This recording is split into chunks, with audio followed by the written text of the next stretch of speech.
झीलମାନଙ୍କୁ शिक्षा एवं आर्थिक क्षेत्र में सशक्त करने सरकार विभिन्न योजना मान आणुछंती।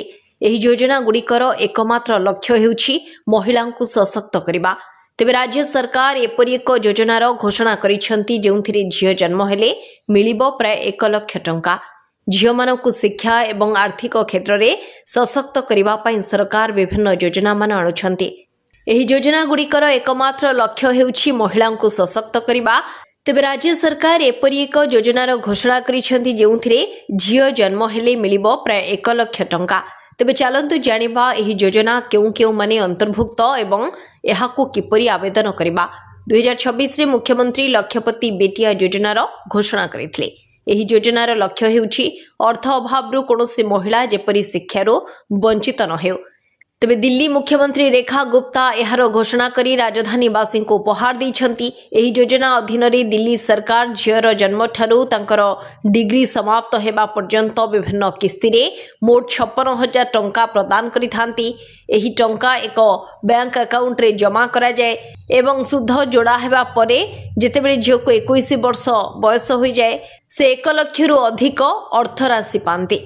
तेबे ही सुविधा केउ माने पाइबे? दिल्ली रे जन्मित प्रत्येक झील एथिरे योग्य ना किछि शर्त पूर्ण करबाकू पड़िबो?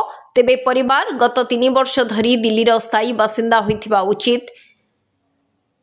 आय सीमा परिवार वार्षिक आय 1,20,000 टंकारु कम हेबा उचित। कन्या संतान केवल दिल्ली रे जन्म होइथिबा आवश्यक।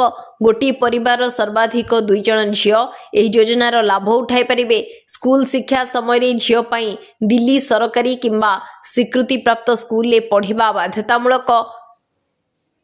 तेबे आसंतु जानिबा एही टंका केमिति पाइबे? सरकार एही राशि को सीधासलख आपणक आधार लिंक होइथिबा बैंक अकाउंट रे किस्ती रे जमा करिवे। आवेदन करबा पई आपनकु एही डॉक्यूमेंट रो आवश्यकता पड़िबो।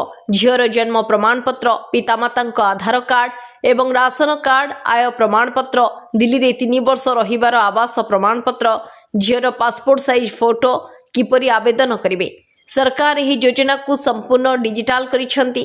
1 एप्रिल 2026 ठारू आपण दिल्ली सरकारक सरकारी पोर्टल WCD डेली माध्यम रे ऑनलाइन रे आवेदन करि परिबे।